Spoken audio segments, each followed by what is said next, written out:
e grazie della vostra partecipazione. Alors, oui, on attend aussi.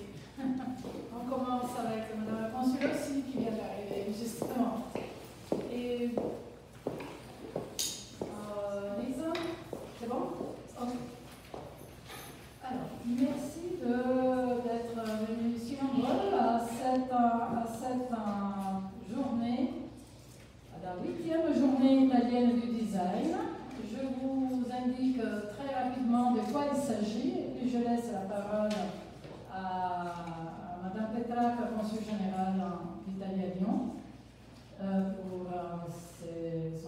ses petits mots. Et donc la journée italienne du design a lieu depuis 7 ans, ça a commencé en 2017.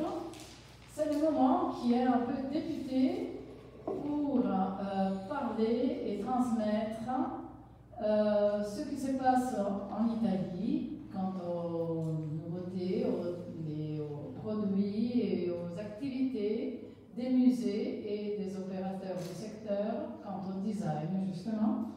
Tous les ans, le ministère italien de la Culture et le ministère italien des Affaires étrangères et de la coopération internationale concoctent un petit programme et donne un thème, j'allais dire désigne un thème que nous essayons de décliner ici dans nos postes, nos instituts, grâce au réseau des ambassades d'Italie et des consulats d'Italie, et les universités, les polytechniques, les écoles, pour parler, suivant le thème qui cette année est le thème Fabbricare valore, inclusività, innovazione e sostenibilità, qui est traduit comme fabriquer de la valeur, créer de la valeur, inclusivité, innovation et durabilité. Et nous avons chaque année, nous recevons chaque année l'ambassadeur du design italien. Alors, cette année, l'ambassadeur du design italien est Silvana Anicchiato, que je remercie. Et pour aller dans le reste de la soirée, je demande à Madame Petrac de nous rejoindre et de nous dire, de vous montrer quelques vidéos. Merci. Merci, je me suis sous le retard. Bon, Anne en effet a déjà dit beaucoup de choses. En effet, pour ce qui concerne les design day, même pour mon expérience personnelle, c'est vraiment quelque chose qui a caractérisé beaucoup l'activité des promotions culturelles, en général, des promotions de l'Italie du ministère des Affaires étrangères. Et depuis sa création, cette idée a vraiment été développée. Et chaque année, c'est vraiment partout dans le monde. C'est un moment qui marque beaucoup les activités de toutes les ambassades et tous les consulats dans chaque coin du monde. Et donc, pour moi, c'est vraiment un plaisir d'être ici. Bon, c'est pas mon premier, évidemment, mais c'est, je pense, encore plus important cette année parce que quand même Lyon et Saint-Étienne, bien évidemment, et quand même cette région, c'est vraiment un peu les pays du design, la partie de la France, en général peut-être du monde entier, comme de l'Europe, où les designs ont été développés le plus. Donc, de ce point de vue, c'est vraiment un honneur d'être ici à parler de ça, de parler du design italien, bien évidemment, mais avec des personnes qui le connaissent, mais surtout qui apprécient cette spécifique secteur, si on peut l'appeler comme ça. Bien évidemment, je suis très heureuse aussi d'avoir ici notre invité qui avec d'autres, mais quand même qui est une ambassadrice, pardon. C'est moi du design. Oui, exactement. Et donc, voilà, c'est vraiment pour vous remercier de votre présence, pour remercier l'Institut pour l'organisation et pour vous souhaiter une très bonne soirée.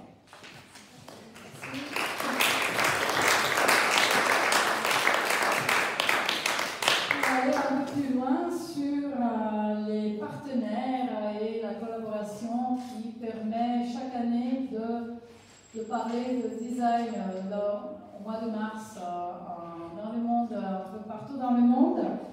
Comme vous le voyez, il y a des partenaires d'exception qui sont la Fondazione A di Collezione Compasso d'Oro, Agenzia del Design Industriale, Associazione Design Industriale, quella lì, appunto per il disegno industriale, la Triennale di Milano, il Salone del Mobile di Milano qui commence justement au mois d'avril, c'est dans un mois, le Salon du Meuble à Milan, ça va commencer. La Federazione Federlegno, ITA, Italian Trade Agency, et la Direction Générale pour la Créativité Contemporaine qui est à l'intérieur du Musée de la Culture, italien de la Culture. C'est grâce à ADI et au Salone et à la Triennale que nous recevons chaque année une vidéo qui caractérise l'édition chaque année.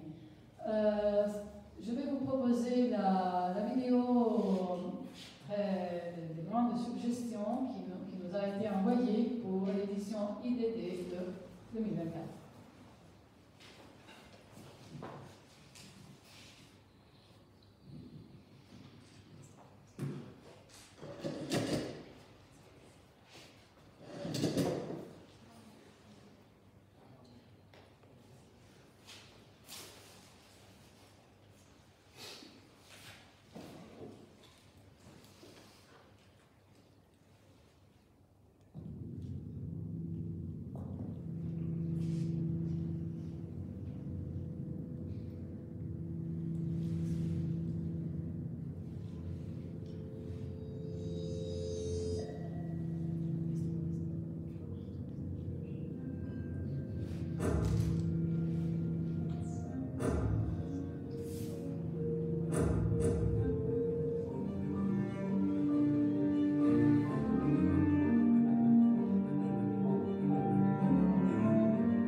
les grands exemples aussi du design.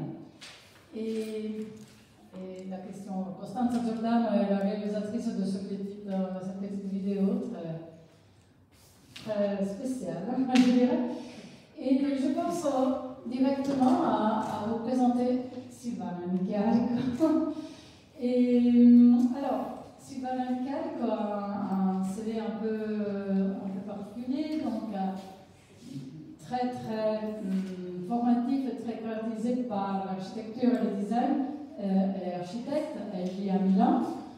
Elle mène des recherches, des critiques, des enseignements dans les domaines du design. Entre 2007 et 2018, elle a été directrice du musée Triennale Design Museum de la Triennale de Milan. Et elle a porté, grâce à ça, et après cela, à l'attention du monde, un modèle de musée mutant, qui vise non seulement à conserver le passé, mais aussi à interroger le présent et à ouvrir vers le futur.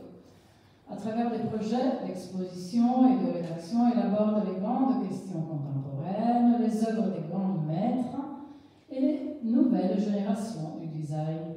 Elle est conseillère auprès d'organismes publics et d'entreprises et exporte les designs italiens à l'étranger, un peu comme elle le fera ce soir. Elle collabore, entre autres, avec le journal Design de la République et les mensuels Domus et Interni. Alors, Silvana Michalko, bienvenue à Lyon. Merci beaucoup. C'est tout ce que vous allez présenter ce soir, un peu résumé dans votre CV. Vous allez nous entretenir sur les questions passées et présentes du design. Oui, c'est ça. Alors, je vais essayer de le faire. Moi, comme je vous l'avais dit, ce qui m'a beaucoup impressionné de votre CV, un peu tout, le fait de cette présence, de cette collaboration qui a duré 20 ans au moins, avec le musée de la Triennale. Et c'est justement cette expérience de directeur du musée du design de la Triennale qui m'a frappé. Comment ça a été donc? Très formidable. C'est-à-dire que j'ai travaillé à la Triennale de Milan pour 20 ans. Avant, j'ai construit une collection permanente, parce qu'il n'y a pas de musée sans une collection permanente. Et j'ai travaillé même à l'exportation du design italien dans le monde.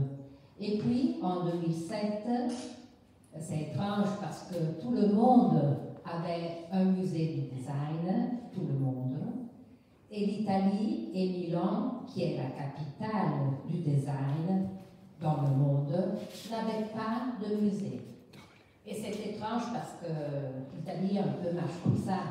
Et pas de problème économique, politique, on ne se met pas d'accord parce qu'il y a beaucoup d'acteurs qui font un peu de difficulté à interagir.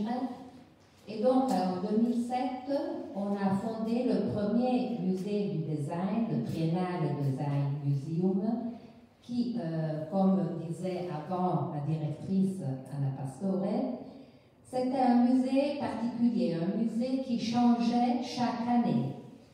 En concomitance du mois d'avril, quand il y a le salon du meuble, quand tout le monde passe en Italie, à Milan, pour voir les nouveautés, c'était important de faire le changement pour construire un public très enlargé. Un public italien sans doute, mais même un public étranger. Donc chaque année, ce musée changeait la narration, le récit, l'interprétation critique et historique de l'histoire du design et en même temps la mise en scène. Parce que l'histoire du design, c'est une histoire vivante, très riche, avec beaucoup d'énergie, qui a des implications avec l'industrie, avec l'art, avec l'économie, qui a quoi faire avec des objets et des trucs de la quotidienneté. Je fais toujours cet exemple. Dans un musée du design, on va visiter, par exemple, la manca, le truc pour faire le café, la cafetière. Et c'est étrange la mettre dans un musée et retourner plusieurs fois, la visiter, la voir. C'est un objet que nous utilisons chaque matin quotidien, le matin sur nos peuls, sur nos feux. C'est ça, dans notre cuisine. Ce n'est pas la Joconde. C'est pour ça que c'était pour moi important chercher de raconter l'histoire du design, toujours avec une coupe critique très différente, toujours avec une perspective innovative. Et chaque année, donc, raconter cette histoire d'un point de vue différent. Et donc, ce musée a eu une durée de 11 années, pour 11 ans. On a fait une édition différente. Puis, nous changeons, oui. Puis, comme toutes les belles histoires, on le disait avant avec la directrice, toutes les histoires d'amour finissent. Elle est durée assez 11 ans. Généralement, les histoires d'amour durent 3 ans, donc c'était une histoire vraiment très importante.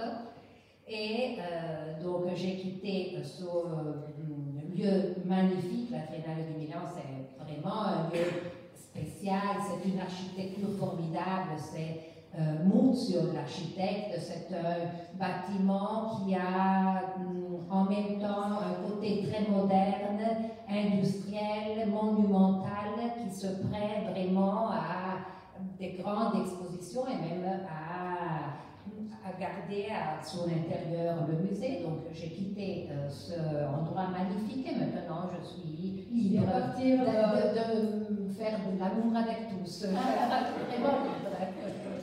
Et donc, il s'agit donc à partir de quand le musée de design est devenu un véritable musée, un peu comme on le disait, permanent.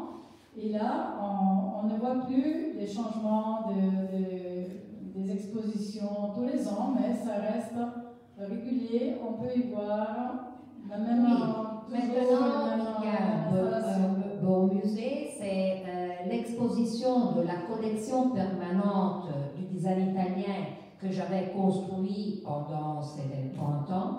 Donc il y a cette expo permanente, évidemment, la Triennale cherche d'animer, de faire même des petits changements à l'intérieur de cette narration, mais c'est une conception très différente. C'est une conception. Pour la petite histoire, si quelqu'un de Lyon veut aller visiter Milan au mois d'avril, il peut visiter les salons du meuble, il peut visiter le Design Museum, le musée du design créé à l'extérieur de la Triennale, dans le parc à l'extérieur. Non, elle est toujours dedans. Elle est à l'intérieur, oui. Donc, le musée en Triennale. C'est le moment de la Triennale, il peut aussi voir la Triennale. Oui, et avec beaucoup d'expositions, parce que la Triennale a un grand espace, et donc il y a à l'intérieur d'une part le musée, et puis il y a beaucoup d'expositions. Lors du salon du meuble, on sait que la ville entière est habillée en façon meuble, design. Art, oui, pensez qu'il y a peut-être plus que 1000, mais de plus, situations, différentes installations dans toute la ville. Et c'est intéressant parce que chaque année, ce phénomène s'élargit toujours en plus, et c'est même l'occasion pour voir des endroits, des lieux, des architectures que peut-être pendant la quotidienneté, ils sont interdits et fermés au public. Des lieux, des espaces. Et donc c'est l'occasion pour les ouvrir et voir en même temps l'endroit, l'architecture et même l'installation. réaliser. D'accord, donc rendez-vous à Milan, à la mi-avril, pour cela. Avant de passer à votre présentation, j'avais aussi une autre petite question. J'ai assisté, j'ai écouté et j'ai lu une interview que vous avez donnée à Repubblica par rapport au rôle du commissaire, curator de design. Et vous disiez que être commissaire de design signifie faire comprendre que la beauté est une valeur démocratique et qu'elle peut vivre dans les foyers de chacun, dans toutes les maisons, et c'est maintenir vivant ce rêve qui animait les maîtres du design et les conduisait à rendre le monde meilleur. Je pense que vous avez aussi préparé la présentation de ce soir en partant de ces maîtres. Voilà, c'est justement pour cela, parce que les maîtres, c'est toujours un point fixe. C'est ça. Les maîtres, et on l'a vu même dans ce vidéo, c'est très particulier parce que il y avait un feu sur les grands objets, les icônes, qui ont fait grande l'histoire du design italien. Aujourd'hui, c'est une autre façon de travailler, et je chercherai de vous l'expliquer, mais on ne peut pas ne pas passer à travers les grands maîtres et les grands objets qui ont fait grande cette histoire. Ce sont des objets qui ont souvent, aussi dans la vidéo on les voyait, obtenu des prix du Compasso d'Oro qui est décerné par l'Association du design industriel italien tous les ans. Et je laisse la parole maintenant à la présentation, donc à partir de maître justement, mais je reste là. Merci, directrice. Anna, merci même pour cette invitation. Je suis vraiment très heureuse d'être ici dans votre belle ville. Et comme je disais, je vais essayer de vous donner un aperçu du design italien dans ce nouveau millénaire. Mais pour comprendre les présents, il est nécessaire d'examiner certains aspects fondamentaux de l'histoire récente. Depuis la seconde moitié du XXe siècle, le design accompagnait le développement de la société italienne et a contribué, comme peu d'autres disciplines, à la croissance économique, civile, sociale, culturelle, etc. Par exemple, en bref, dans les années 50, il a donné des réponses aux besoins de la reconstruction de l'après-guerre en proposant des solutions pratiques, fonctionnelles aux besoins d'une société en rapide évolution. Dans les années 60, le design célébrait l'euphorie, mais en même temps même le mal-être de la modernité, avec des produits qui changent très rapidement les façons de communiquer, de voyager, d'écrire, plus simplement de vivre. Au cours des années suivantes, le design a été l'avant-garde pour briser les dogmes fonctionnalistes afin d'accorder également aux objets et aux meubles domestiques le droit de susciter l'enthousiasme. Le design a été capable de donner même des grandes réponses aux grandes crises épocales qui ont traversé toutes les décennies. Il stimule et accompagne le changement de style de vie, change le goût des gens, toujours avec justement l'ambition de porter la beauté dans la vie de chacun. Aujourd'hui, le design est l'industrie culturelle la plus importante en Italie. C'est le secteur créatif et productif où l'innovation est la plus générée. C'est la charnière entre les différents savoirs et langages, entre l'art et l'industrie, entre le besoin et le plaisir, entre le matériel et l'immatériel. Tandis que le design, dans la Seconde Guerre mondiale, plus ou moins jusqu'à les années 80, reposait principalement sur la présence des grands maîtres, des grands auteurs avec la A majuscule, mais aussi sur les entrepreneurs, c'est-à-dire sur ces capitaines courageux qui étaient inspirés par le modèle de l'homo faber, assumant le risque de l'entreprise et qui ont rendu possible l'affirmation de le design dans l'Italie et dans tout le monde. Je peux faire Oui? une petite parenthèse en parlant des grands maîtres d'entreprise. Je vous renvoie au 16 avril quand nous allons célébrer la journée du Made in Italy, la première journée du Made in Italy ici à Lyon, pour parler d'une figure que j'aime bien, c'est Adriano Olivetti. Et je vous invite à participer à cette soirée du 16 avril pour entendre parler de cette image d'un personnage éclairé et vraiment de l'histoire de l'entreprise sociale, aussi du design, de l'utopisme, de la machine Olivetti que vous connaissez sans aucun doute. Pardon. Et je veux vous montrer brièvement quelques maîtres qui ont fondé cette histoire, l'histoire du design. Et par exemple, Achille Castiglioni, c'est sûrement un maître fondamental pour notre histoire. Il a toujours bougé entre le fonctionnalisme et la sémantisation. Il a été l'inventeur du métier du design et son œuvre n'est pas attribuée à un seul style. Il n'y a pas de modèle unique ni de forme répétée dans son façon de travailler. Sûrement, la rationalité est l'élément récursif. Le désir d'aller au fond de chaque problème pour trouver la solution la plus appropriée.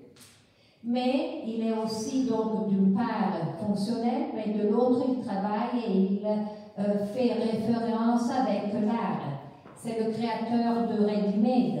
Par exemple, vous voyez ce tabouret appelé mezzadro.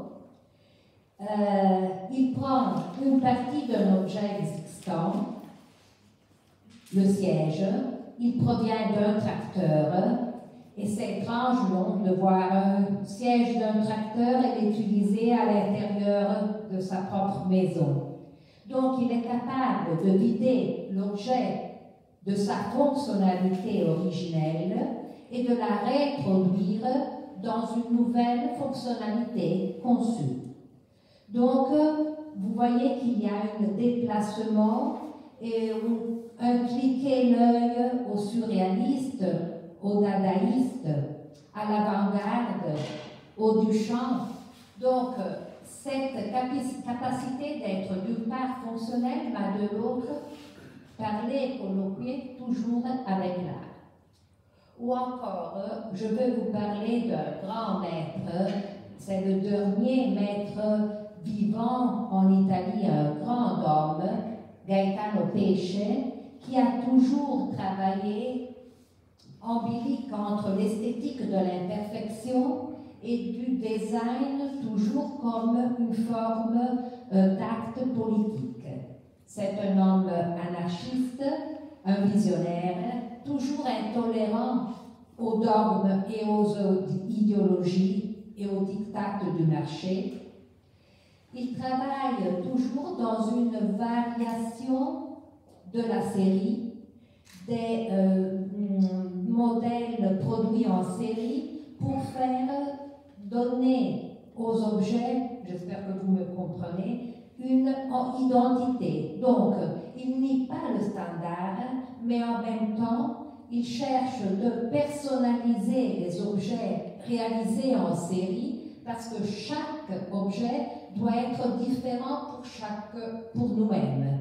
Donc, il revendique une personnalisation soit à les objets et soit à nous-mêmes pour ne vivre pas dans le dogmatisme de la standardisation. Et ici, je vais vous montrer un fauteuil très fameux. Il s'appelle App, créé en 1969. Pensez qu'il a été présenté dans le salon du meuble.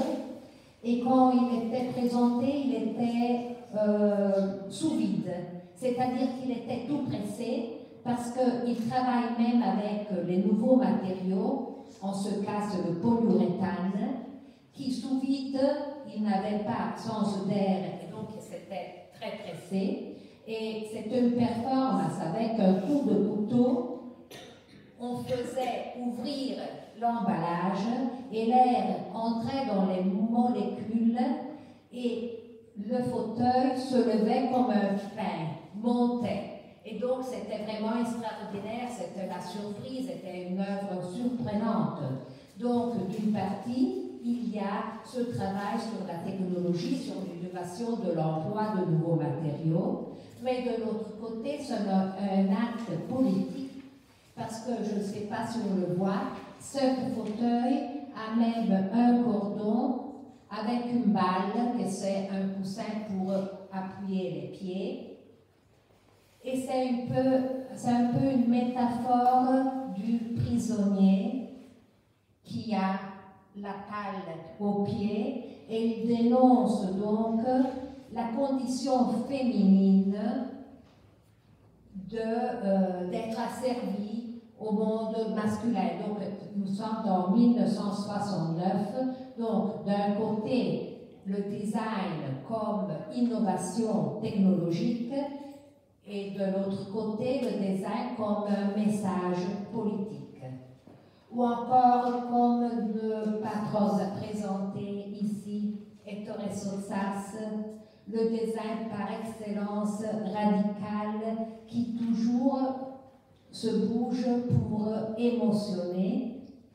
Il a toujours travaillé contre le good design et il a fondé en 1980 le phénomène et le mouvement Memphis pour chercher de casser les règles du fonctionnalisme et faire des objets plus artistiques et communicationnels, relationnels.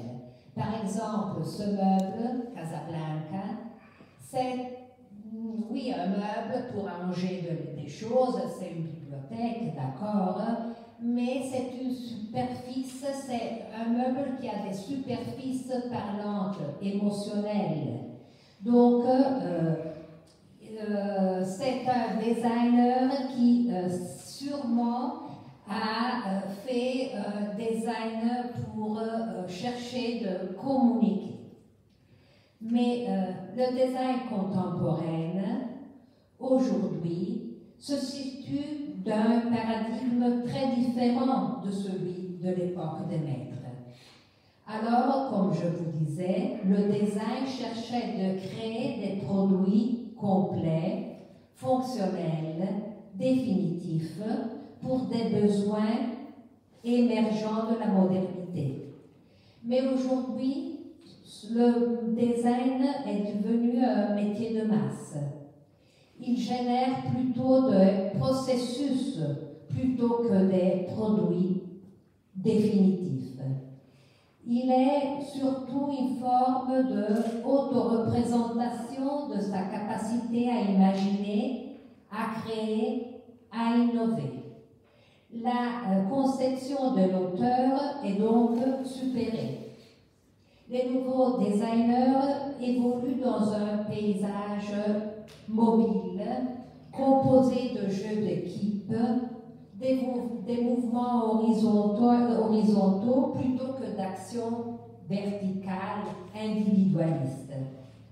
Ce Ce sont peut-être même des petits produits, des produits obsolètes peut-être, mais ils sont toujours passionnants, étonnants, peut-être pas indispensables, peut-être même consacrés à l'éphémère, mais sont le miroir de notre époque, qui est une époque dont les besoins se dessinent de manière très changeante, très liquide, très insaisissable.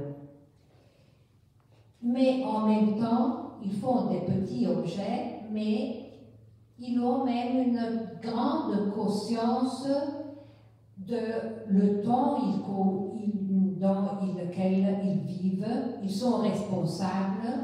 Ils sont même capables de servir des niches de marginalisation et même de précarité sociale.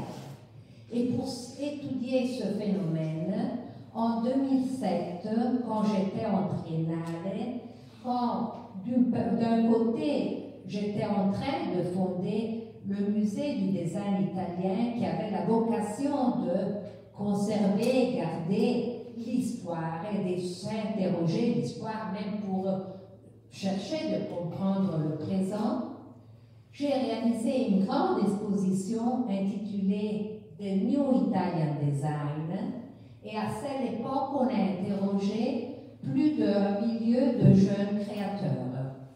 Et dans ce cadre effiloché, multiforme, avec une grande quantité de langage et d'attitudes très différentes et très contrastées, je peux dire que dans cette variété, on a pu saisir un profil, une attitude générale, unitaire, très originelle. Cette génération travaille sur des objets, comme je disais, petits, légers, peu invasifs. Par exemple, regardez cette expo, et même la façon de la mettre en scène était mobile, était insaisissable. On avait décidé de prendre un tapis roulant et exposer ces objets en continu mouvement. Donc, pour faire comprendre que c'était une période très magmatique, très en changement et très en transformation. Et ça, ce sont des images de cette grande expo. Et je peux dire qu'il y a beaucoup d'attitudes aujourd'hui dans la création des objets près des designers jeunes. Par exemple, il fait des objets petits, minimalistes.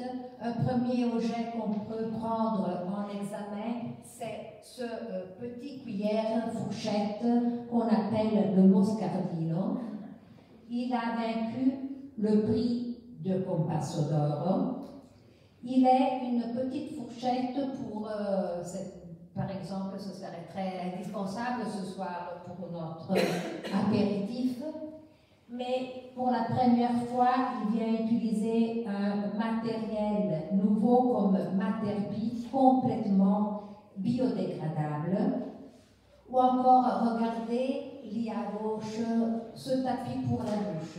Il fait sourire. C'est un tapis avec les chaussons incorporés dans le tapis. Pour quand on sort de la douche, le tapis, quelquefois, glisse sous nos pieds, mais les chaussons, donc, nous permettent d'être fermes et de ne pas glisser sur le paviment. Et c'est donc un petit objet qui fait sourire, un peu ironique. Ou encore, ce petit objet, la moule, on dit moule pour faire la glace, les glaçons, qui a imprimé sur l'arrière de la moule le mot gold pour dénoncer qu'aujourd'hui l'eau c'est un bien très précieux, il n'y a pas beaucoup d'eau, c'est l'or bleu Et donc, voilà que la moule est de couleur bleue et on a imprimé le mot gold. Ou encore, regardez en haut, la maison pour les poissons. Vous souriez, c'est ça. En duplex, il faut faire 2 chambres pour un petit poisson avec un couloir pour le faire déplacer. Ou encore des boutons avec différents trous. On est habitué à avoir des boutons avec 2 ou 4 trous. Ici, il y a des trous disposés en manière casuale,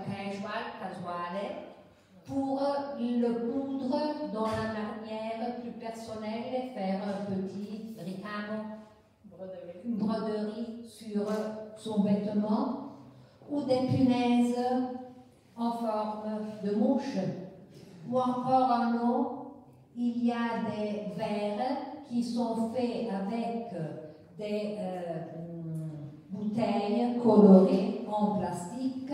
On fait de l'accrochage, mais il y a l'allusion et l'ironie aux verres précieux et qui coûtent très cher de Murano pour donc les verres très riches et très importants.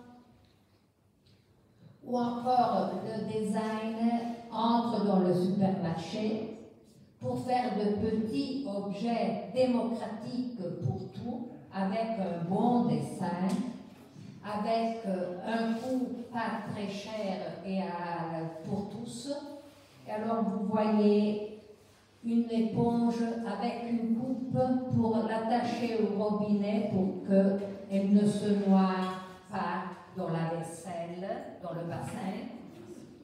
Ou encore, comme on appelle i feltrini, ce qu'on met au-dessous de la chaise pour les feutres, pour ne pas abîmer le sol, c'est ça, mais tout couper au laser, parce que généralement il faut prendre les cisoires pour les couper, et si parfaitement fustellés avec une machine de haute technologie, et etc., etc.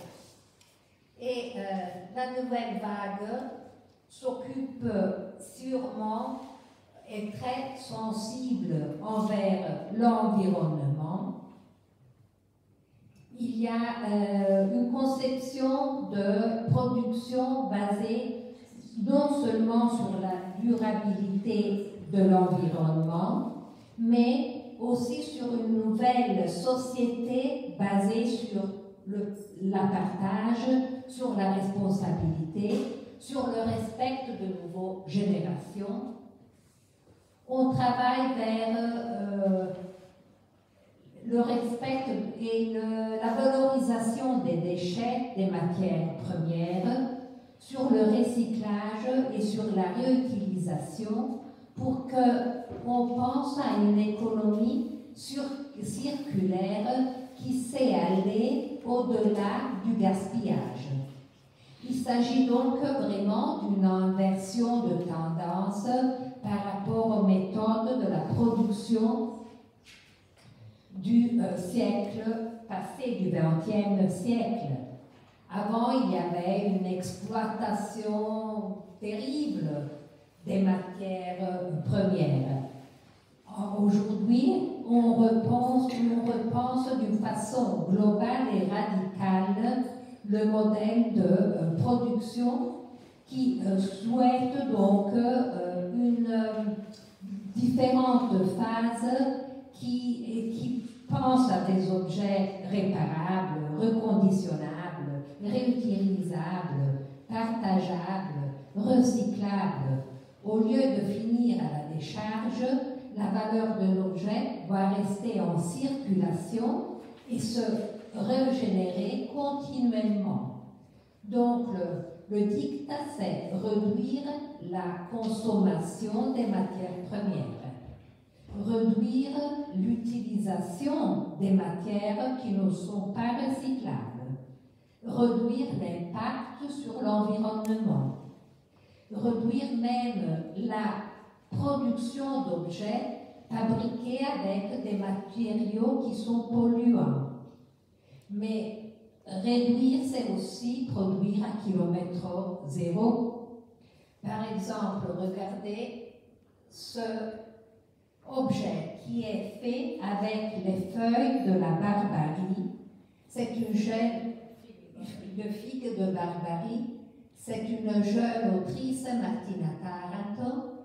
Les figues de barbarie se reproduisent comme des plantes infestantes, oui, qui ont une grande production. Donc, elle prend ces feuilles, les fait sécher avec une bonne technique et elle les travaille comme un nouveau bois pour faire ces paniers très beaux qui font voir la fibre de ce matériau. Ou encore penser à les mauvaises herbes, oui, les algues qui sont polluantes pour la lagune de Venise. Et un designer avec une usine qui fabrique le papier ont pris cette herbe pour faire un nouveau papier, pour faire par exemple des nouveaux timbres, des objets, des masques, etc., ou le papier même pour l'imprimerie. Ou encore penser à les bâtons qui sont immersés dans la lagune de Venise pour attracher les bateaux-mouches. Les bricolets, c'est ça, les bricolets qui depuis longtemps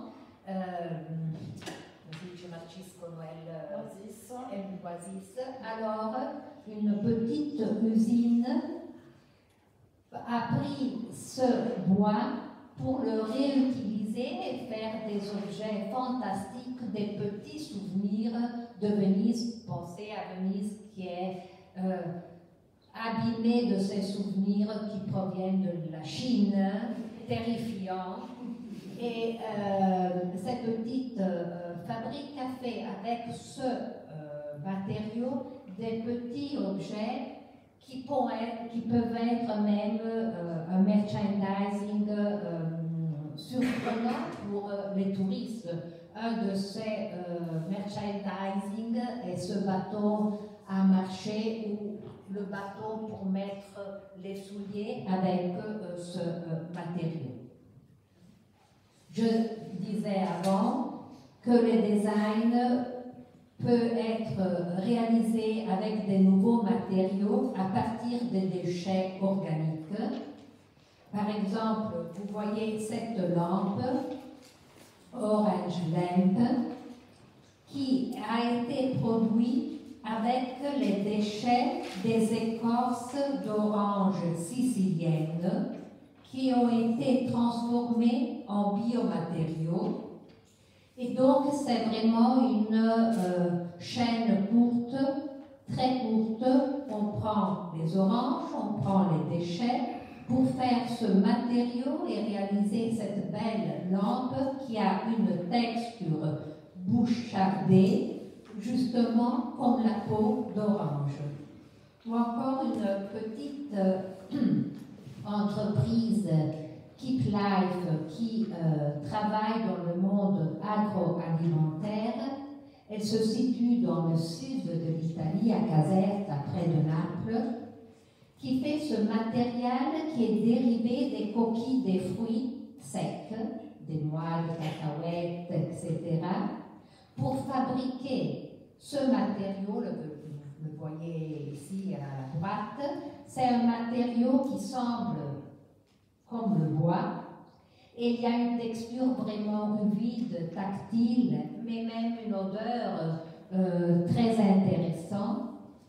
Et par exemple, une designer comme Marta Laldani l'a utilisé pour faire ce socle en bois qui est travaillé comme avec des machines de haute technologie, mais qui fait un travail comme dans l'antique ébénisterie, qui bouge la texture de la surface pour faire ce petit paysage domestique avec de petits trucs en laiton pour mettre une fleur, pour mettre un petit miroir. Ou encore travailler avec les déchets de tomates. C'est un set pour la table, créé internement avec les déchets de tomates, avec une technique de séchage ancienne, mais avec des techniques innovatives en 3D et avec une technologie 4.0 pour réaliser ces objets, ces outils. Ou encore, Madame la directrice, ça c'est pour vous, c'est une pôle 152. À l'intérieur, il y a des déchets qu'on appelle des déchets spéciaux. En Italie, on a fait même une loi, la 152, parce que ce n'est pas possible les jeter de toutes parts, parce que ce sont des déchets nocifs, parce qu'ils ont à l'intérieur le plomb, des autres matières qui font de la pollution dans l'environnement. Et ce designer les a utilisés dans l'âme d'une boule pour les faire voir, pour ne les pas disparaître. Donc c'est une décoration, mais en même temps c'est une façon de le recycler, c'est ça. Le design donc se bouge même, le design actuel, avec une attention au côté social. Par exemple, Elena Tamburini travaille pour briser les stéréotypes et les clichés sociaux liés aux personnes âgées à travers des objets domestiques conçus pour faciliter les relations individuelles de couple chez les personnes âgées. Alors, vous voyez, c'est un objet pour chercher incrémenter la relation entre les personnes âgées. C'est une table en verre avec deux petits accoudoirs pour poser le cou et pour pouvoir approcher et donner sa main. Ou encore un petit miroir avec des plumes autour du visage pour avoir la sensation d'une caresse. Ou encore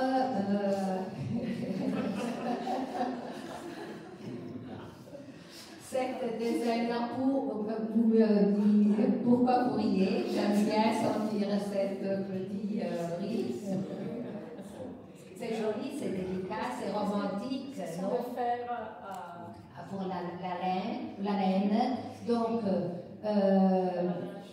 oui, la Francesca Lanzanecchi, en Italie, la pourcentuelle de la population âgée est vraiment importante, c'est plus du 30%. Et elle dit que nos pays, ce n'est pas un pays pour les personnes âgées, il faut les faciliter pour les faire bouger, pour les faire interagir. Alors, elle a fait toute une collection. Par exemple, ça, c'est une sorte de, un trépied à roulettes qui devient même un conteneur pour pénotes de laine ou même pour les magazines.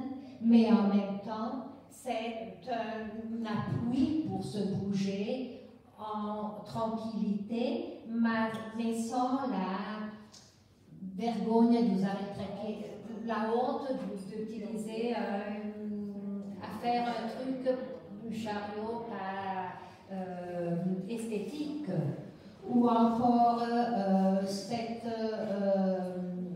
on peut mettre un plan pour appuyer un verre donateur, ou encore penser à les chaises qui, avec les couloirs, créées en manière ergonomique et même avec un truc que quand tu te lèves, tu peux te lever avec une grande facilité. Donc, toutes des attentions pour réaliser des objets qui facilitent la vie des personnes âgées. Et je vais vous présenter même cette nouvelle entreprise qu'on appelle Isinova, qui est en train et qui a étudié des prothèses orthopédiques à faible coût, c'est-à-dire qu'une prothèse coûte seulement 500 €. Elle est réalisée avec l'impression 3D et c'est un expériment qui actuellement on a fait en Ukraine et ces prototypes sont testés sur les personnes qui ont perdu leur membre inférieur à cause des bombardements. Donc c'est un projet social vraiment très inclusif avec une valeur formidable, incroyable.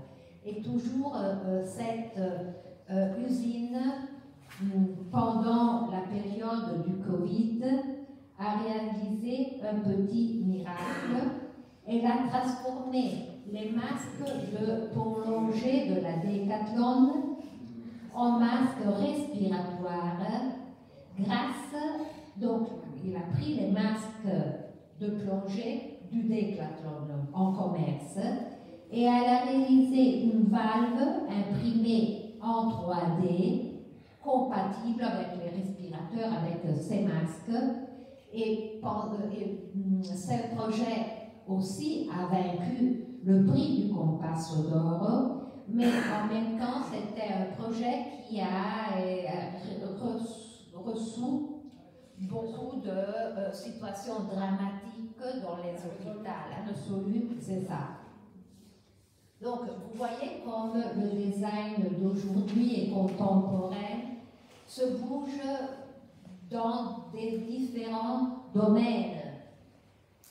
Par exemple, avant, on a vu qu'on travaille avec les déchets, on travaille même avec, j'ai encore du temps, oui, on travaille même avec le thème de la réutilisation. Vous voyez ce siège, c'est réalisé avec l'emploi de tuyaux hydrauliques, oui, assemblés seulement, et voilà un siège. Ce sont des tuyaux qu'on n'utilise plus, donc ont une seconde vie, ou plutôt des designers qui sont entrés dans les entrepôts d'une fabrique de meubles qui sont hors de collection. Et il y a beaucoup et beaucoup de sièges, de tiroirs, de continuitoires.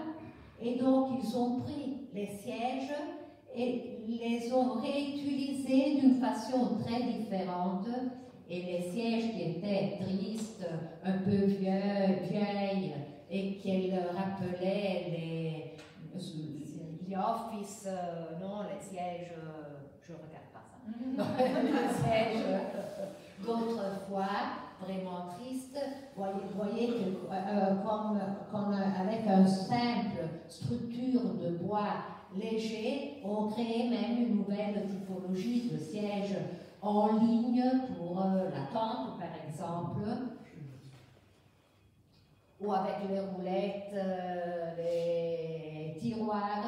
On fait des nouvelles étagères, de nouveaux bibliothèques verticales avec un esprit très frais, très contemporain, très beau même. Ou encore réutiliser le bonnet de piscine comme comme un abat-jour pour une lampe très simple et économique. Voilà donc de nouveau introduire le sourire pour voir cet objet vraiment non simple mais même ironique. ou encore réutiliser le fil d'acier récupéré sur les pinces à linge et les combiner pour créer des paniers infinis. Vous voyez donc l'invention, la créativité, le sourire pour réaliser des nouveaux objets à partir d'objets qui finissent dans la poubelle et dans la décharge. Aujourd'hui, les jeunes font même un retrouvement de l'ancien artisanat. C'est très important, les grands maîtres, évidemment, pensez à Joe Paul, à les grands maîtres du design, travaillaient beaucoup avec les artisans, puis avec l'introduction de matières premières contemporaines comme la plastique, la formique, etc., l'artisanat a un peu disparu. Aujourd'hui, il y a un grand retour à les techniques du passé, mais les mélangeant même avec les techniques très innovatives et par exemple avec les machines 3D, l'imprimerie, mélanger les deux choses pour faire des objets très innovatifs et très avec une patte importante, avec une texture importante. Par exemple, Matteo Di Ciommo fait ses boîtes comme un petit paysage architectural avec l'essence de bois très différente et travaille sur la texture, sur le parfum pour sans ressentir le parfum du bois. Ou encore Matteo Cibic qui fait des objets très surprenants, très actuels. Il utilise la résine, mais il la travaille comme de l'ivoire. Et donc c'est un objet ludique, mais en même temps très précieux parce qu'il travaille la résine comme l'ivoire, mais avec ses smalti très brillants, l'émail, oui, très brillant, smalto, oui, émail très brillant. Ou encore la récupération de matériaux comme le marbre, comme la pierre, qui étaient abandonnés dans les dernières années du siècle derrière, et donc l'utiliser comme des architectures mégalithiques, des formes simples, suavement taillées, lissées, tournées. Donc, vous voyez l'utilisation des matières nobles en cette façon vraiment riche et intéressante. Encore Bischero qui travaille avec les moules anciennes pour la réalisation des verres de Murano, et il les utilise pour les faire voir dans la texture du verre, mais même en les utilisant comme des petits plans sur les bouteilles pour faire des petites tables ou pour enrichir la texture du verre, etc. Ce sont seulement des petits exemples pour vous montrer la différence entre les différents matériaux. C'est intéressant de voir comme dans le nouveau millénaire, il y a déjà eu une conférence. Anna me racontait que le jour 14, on a fait une conférence justement sur la créativité au féminin. Et c'est intéressant de le faire voir, pas pour une dénonciation féministique, du féminisme, ce n'est pas ça. Mais c'est pour dire que dans l'histoire du design du passé, les grands livres, les grands textes vous devez penser que les grands livres comptaient les noms des designers féminines peut-être sur une ou deux doigts de la main. Donc, les grands designers femmes étaient Garolendi, sans doute, Cinibueri, Anna Castelli-Ferrieri, Nanna Vigo. Mais il y avait beaucoup de femmes, mais beaucoup, 1 millier, 2 milliers, 3000 femmes qui travaillaient dans différents domaines, dans le textile, dans le verre, dans la céramique, et elles n'étaient pas présentées dans les livres d'histoire. Et alors, aujourd'hui, cette inversion, il y a une inversion. Et c'est une tendance qui est vraiment changée. Parce que dans les écoles, dans l'université, la présence au féminine est vraiment très importante. Peut-être qu'elle supère la présence au masculin. Et donc, il y a une équiparation. Ce n'est pas pour parler du genre, parce qu'aujourd'hui, ce n'est pas très significatif de parler de genre féminin ou de genre masculin quand il y a peut-être 60, je disais qu'il y a une classification de 60 différents genres. Donc ce n'est pas ça mon problème. Mais mon problème, c'est de dire qu'il faut rétablir un équilibre entre la projectualité au masculin et entre celle au féminin.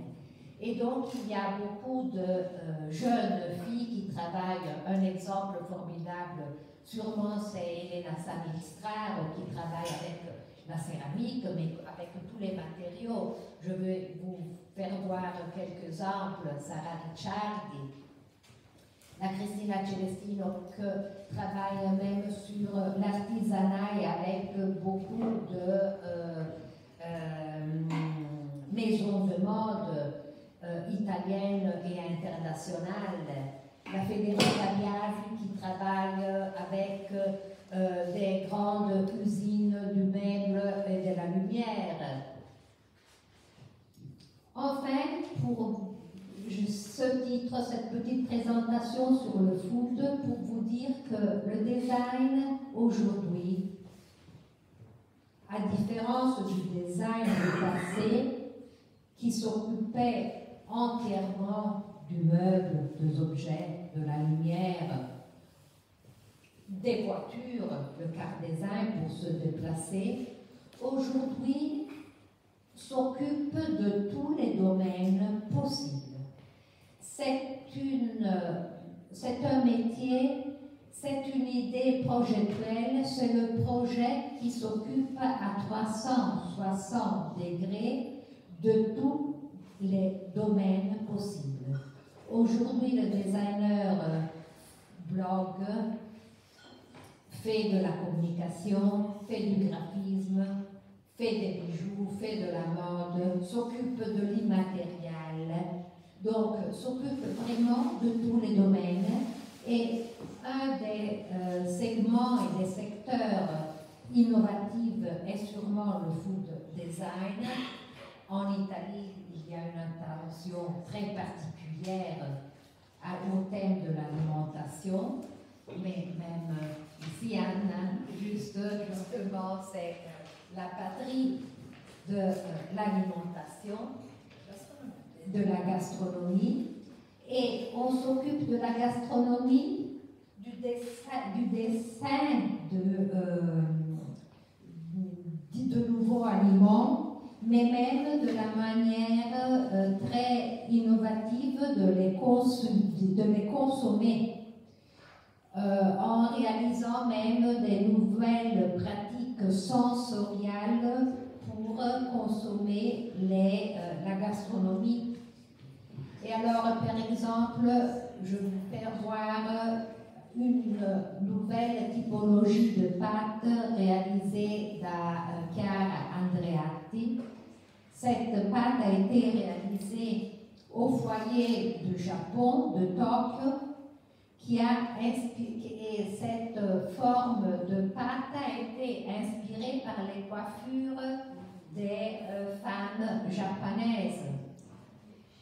Ou encore, il y a une recherche très importante sur la conception alimentaire qui explore le potentiel de la fermentation appliquée aux coproduits générés par la transformation des fruits et des légumes. Et donc, cette étude stimule une meilleure santé des micro-organismes présentés dans les corps et dans le système de la production. Et donc, d'un côté, redessiner des typologies prenant inspiration d'autres pays. De l'autre côté, faire de la grande recherche au niveau des micro-organismes pour améliorer notre santé.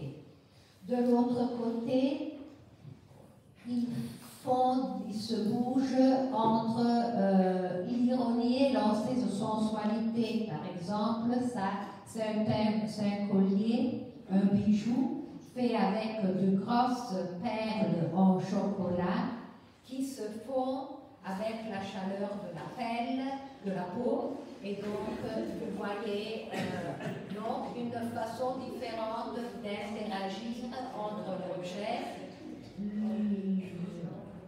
l'alimentation et le corps.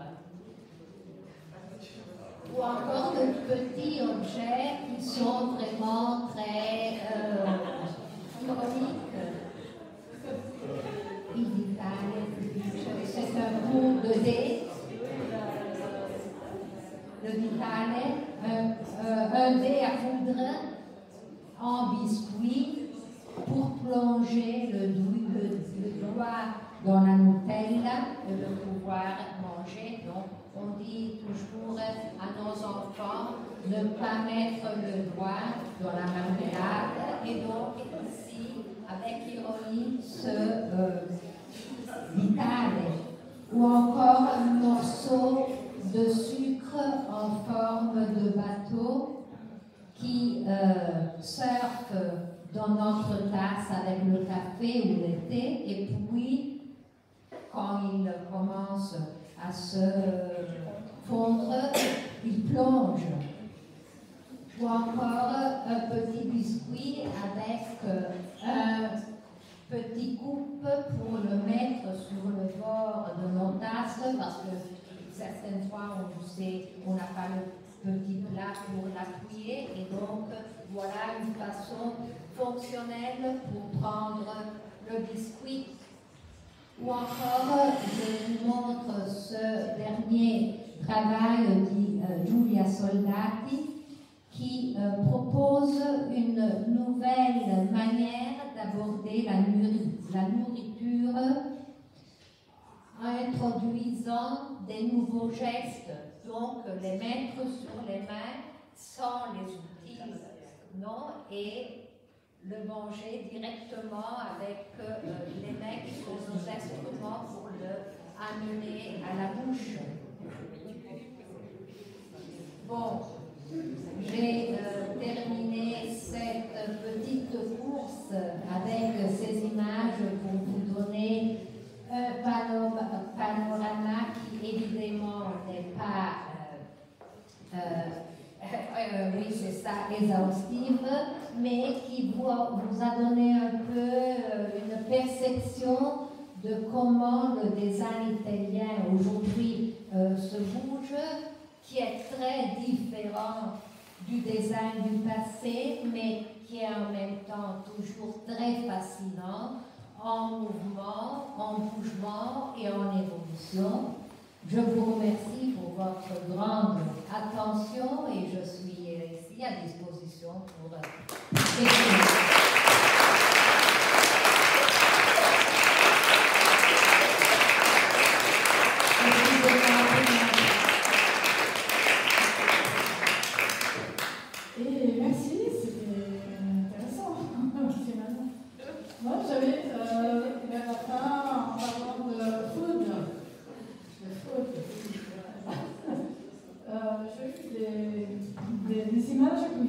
me sont venues à l'esprit des pensées, des observations. Les mots food, un peu comme le mot design, on dérive de l'anglais.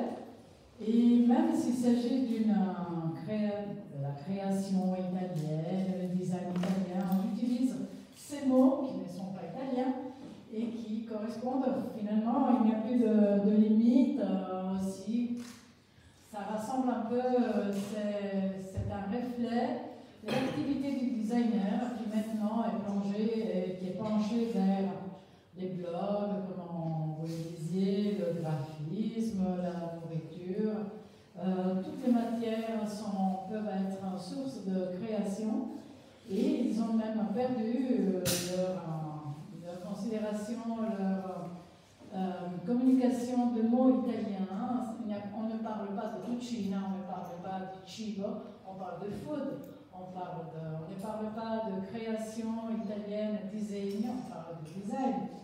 Et voilà, c'est vraiment le reflet des temps, c'est une question sur laquelle on devrait forcément réfléchir. Et j'avais aussi évoqué ce que vous disiez par rapport à l'artisanat, la réutilisation, les déchets, les femmes, l'héritage. Ça m'avait parlé parce qu'on a vraiment, comme vous le disiez, présenté les travaux des designeuses italiennes comme Chiniboe, Gaole, Lina Bobari. Maintenant, on voit vraiment les activités sur le tortellino qui changent le food design des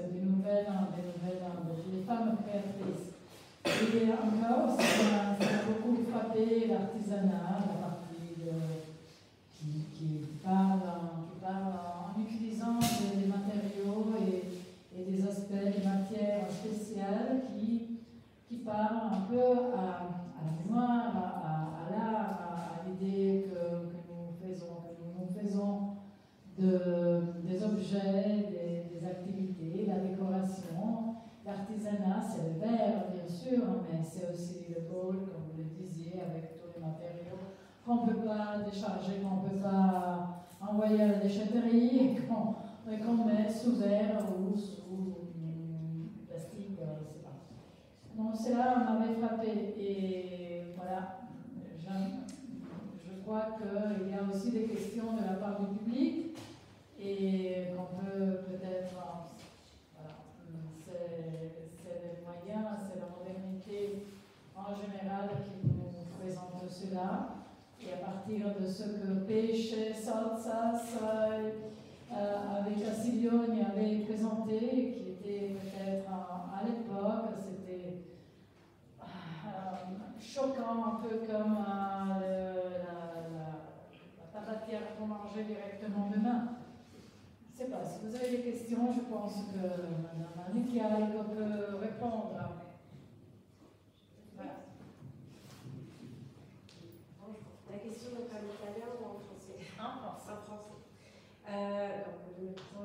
Je suis Julia Cortés, je suis avocate et en propriété intellectuelle et j'ai souvent des cas de contrefaçon de design italien en France ou français en Italie.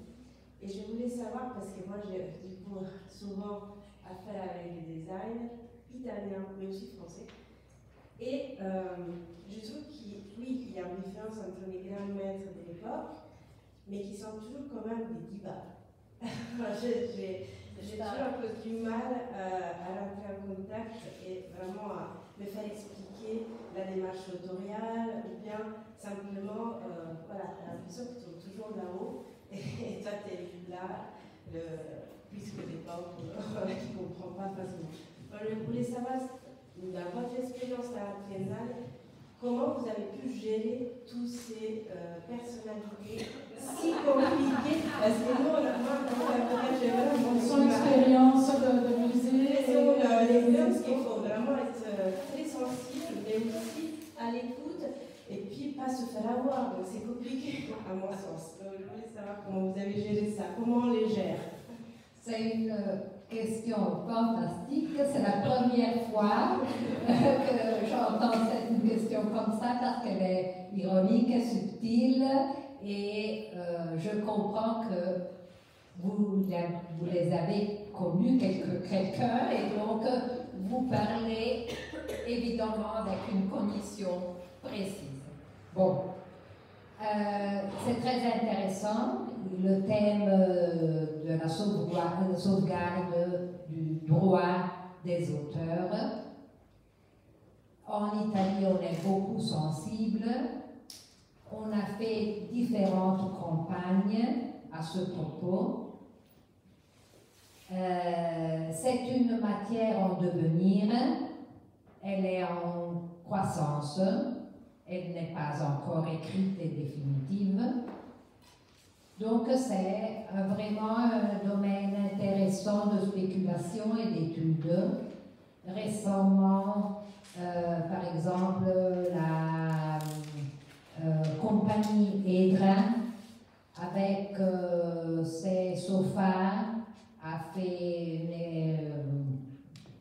une exposition en ce cas, même l'Arco de Castiglioni. Et on a vaincu les causes toujours quand on réussit à démontrer qu'il y a une conception innovative.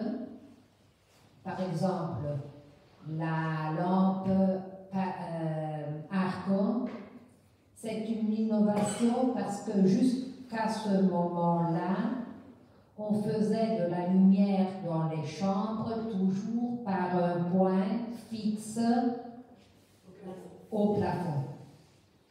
La lampe Arco est constituée d'un bloc de marbre avec une parabole en métal et avec le parapluie, non, le paralume, qu'on ne peut bouger librement dans l'espace et on se échappe dans le vincolo d'un point fixe. Donc c'est une innovation typologique. Et puis il y a sûrement une invention artistique. Donc quand on a ensemble différents domaines, l'innovation, blabla, l'auteur, l'artiste, alors on réussit à vaincre la cause. Ça, pour la première partie, oui. Pour la deuxième partie, oui. Elles sont des premières femmes, oui. Elles sont des divas, bien sûr.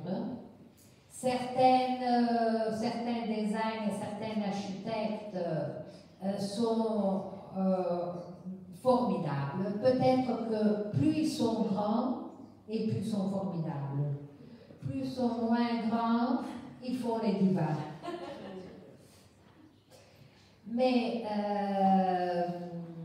ça c'est un peu pour rigoler. Mais j'ai connu des grands personnages, vraiment grands.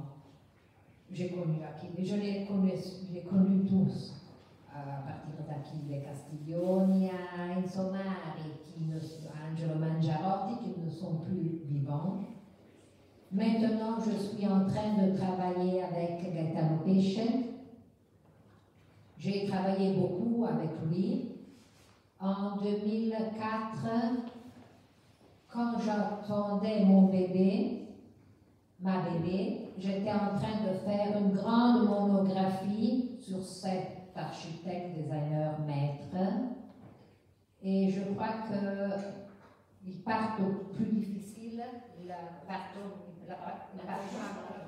L'accouchement plus difficile, ce n'était pas ma fille, mais c'était l'exposition.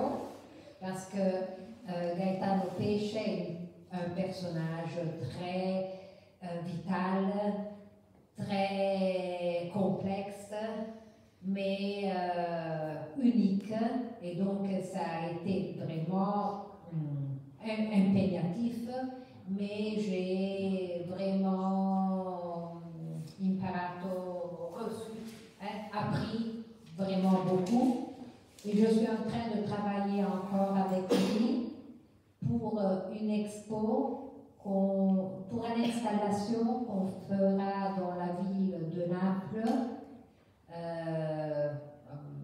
en été. Et c'est une grande installation. Et pendant le salon du meuble, je ferai pour lui une introduction pour une mention spéciale, une sorte de laurea honoris à l'université IUM de Milan. Et donc, je crois que faire un peu ce que disait avant même Anna, le maître de commissaire, de curateur, quand j'ai commencé, qu'il y a 20 ans arrière, 20 ans avant, c'était un métier qui n'était pas un métier défini. On n'allait pas à l'école pour apprendre le métier de commissaire. C'est un métier que j'ai un peu, je me suis inventé. Il n'y avait pas beaucoup de commissaires. Il y avait surtout des commissaires dans l'art, pas beaucoup dans le design. Et c'est un métier qui doit tenir ensemble beaucoup de composantes. Et même une grande sensibilité, une grande attitude psychologique pour entrer dans la sensibilité des auteurs, pour les suivre, mais même pour les amener vers moi et pour les conduire avec un égard plus loin que non celui de l'auteur qui est toujours dedans à sa matière, à ses projets. Et donc, il faut avoir même beaucoup d'écoute. Aujourd'hui, il n'y a pas beaucoup de gens qui savent écouter, tout savent parler, savent agir, mais écouter, c'est difficile. Et je crois qu'être commissaire, curateur, en Italie, curatore, c'est celui, je ne sais pas, c'est en français, c'est la même chose, l'étymologie du mot, c'est guérir. Non? Curare, soigner, c'est soigner. Donc en Italie, l'étymologie du mot curatore vient du verbe soigner. Donc c'est un peu ça. Je crois que si les noms dénoncent leur contenu, non, c'est un peu faire ce mouvement-là. Merci beaucoup. Merci. Vous avez d'autres questions? Oui. Merci madame pour votre intervention. J'avais une question à vous poser sur un secteur qui n'est pas très artistique, mais qui me paraît très important aujourd'hui. Je voulais savoir si des designers, notamment en Italie, travaillaient sur les problématiques de construction. Il y a des enjeux considérables en matière de performance énergétique, de fonctionnalité, la façon de vivre, d'habiter, de travailler évolue beaucoup. Voilà, je voulais savoir s'il y avait des gens qui travaillaient. Absolument oui. Soit dans la construction des bâtiments, soit dans la construction de l'environnement pour améliorer la vie dans nos villes. Absolument oui. Aujourd'hui, il y a une attention pour régénérer le territoire, l'environnement, soit à travers les recherches de nouveaux techniques et l'emploi de nouveaux matériaux. Absolument, oui. Il y a tout un penchant de recherche et de mise en pratique en cette direction. Même dans, par exemple, le secteur de la lumière, pour ne pas polluer en étude des systèmes très à l'avant-garde, innovatifs, pour fabriquer même avec les matériaux. Non, pour le bâtiment, oui, absolument oui, il y a une grande recherche en cette direction. Oui.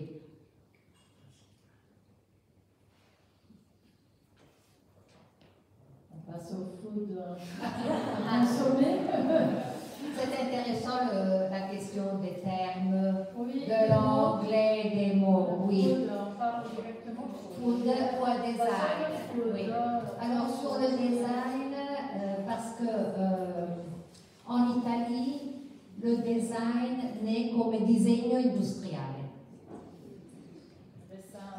Le dessin industriel. Mais puis il évolue parce que ce n'est pas seulement industriel, c'est artisanat, c'est immatériel, c'est différentes choses. Et alors, pour faire bref, le design en anglais, c'est-à-dire en sens pas de drawing, de disegno, de dessin, mais de projet. C'est pour ça. Non. Alors c'est pour ça En français, il y a le double mot justement. Dessin. En Italie, non, au projet ou dessin, que c'est seulement dessiné. Et alors, oui. Et sur le food, il y a beaucoup de domaines, l'alimentation, les préparations, donc pour se faire comprendre en façon internationale, voilà, food, moi aussi, j'aime beaucoup les mots anglais. Ça va. Je cherche de les utiliser le moins possible, comme vous avez vu dans mon intervention. Merci. Est-ce que vous avez d'autres questions? Vous pouvez éventuellement échanger avec un verre à la main et avec une petite fourchette. Peut-être pas le scalino, mais